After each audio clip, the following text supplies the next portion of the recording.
ভারত বিরোধী কথা হয়েছে। 53 বছর যারা শাসক ছিল সবাই ভারতের গোলামি করেছে। ঠিক।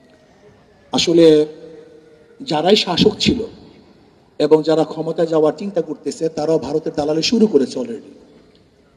আর বাংলাদেশের 53 বছর যারা ক্ষমতায় ছিল তারা কেউ এই জনগণের আশা এবং আকাঙ্ক্ষার পুনরাবৃত্তি ঘটাতে পারেনি। আমি আজকে গোল টেবিল বৈঠক থেকে শুধু একটা প্রস্তাব দিতে চাই যে শিক্ষার মধ্যে এমন কোনো জায়গা নাই যেখানে ধ্বংস করা হয়নি।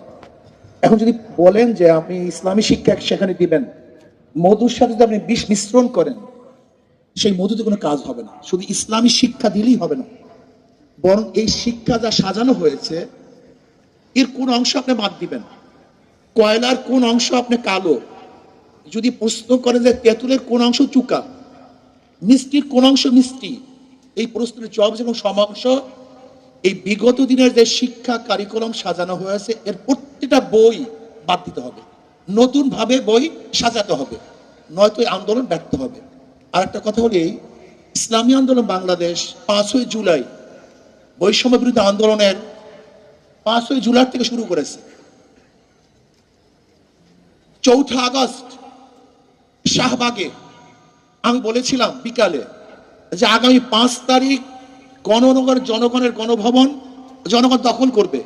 আল্লাহর কি কৃষ্ণা কাকতালীয় ভাবে সেই 5 তারিখই দখল হয়েছে, কিন্তু বৈষম্য বিরোধী ছাত্র আন্দোলন ইসলামী আন্দোলনের খবরও নেয় না যে তারা কোথায় আছে, কি করবে, কি করতেছে। আজকে বাংলাদেশে এত পরিবর্তন হয়েছে, আমি প্রশ্ন করি ইসলামী আন্দোলনের সাথে কি পরামর্শ করা হয়েছে? অথচ যারা যেই সমস্ত দলের মহাসচিব ডিক্লার দিয়েছে, ঘোষণা দিয়েছে যে আন্দোলনের সাথে আমরা সম্পৃক্ত নই, তাদের হুকুম চলতেছে আর আমরা জীবন বাজি রেখে মাঠে ঝাঁপিয়ে পড়েছিলাম গুলির সামনে, অথচ আমাদের খবরও নেই। এখানেই তো বৈষম্য শুরু হয়েছে। বৈষম্য বিরোধী আন্দোলন তো বৈষম্য এখান থেকে শুরু হয়েছে। এই বৈষম্য বিরোধী আন্দোলন যদি এখান থেকে বৈষম্য শুরু হয়, মনে রাখতে হবে প্রথম ছিদ্র হয়, সেখান থেকে প্রলয় সৃষ্টি হয়।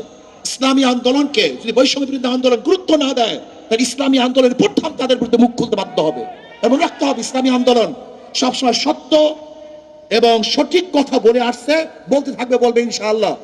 আমরা জীবন বাজি রেখে ঝাঁপিয়ে পড়েছিলাম ইসলামী আন্দোলন বাংলাদেশ দলীয় ভাবে এককভাবে বাংলাদেশের অন্য কোনো দল ব্যানার নিয়ে, এবং আমাদের পর্যায়ে কোনো লিডার এই বৈষম্য বিরোধী আন্দোলন অংশগ্রহণ করে নাই। ইসলামী আন্দোলন বাংলাদেশ আমাদের পর্যায়ে লিডার জীবনের বাজি রেখে বৈষম্য বিরোধী আন্দোলন সাকসেস করেছি। অথচ দেখা যায় ইসলামী আন্দোলন বাংলাদেশের খবরই নেয় না, এরা আসি কি তা জানাও যায় না।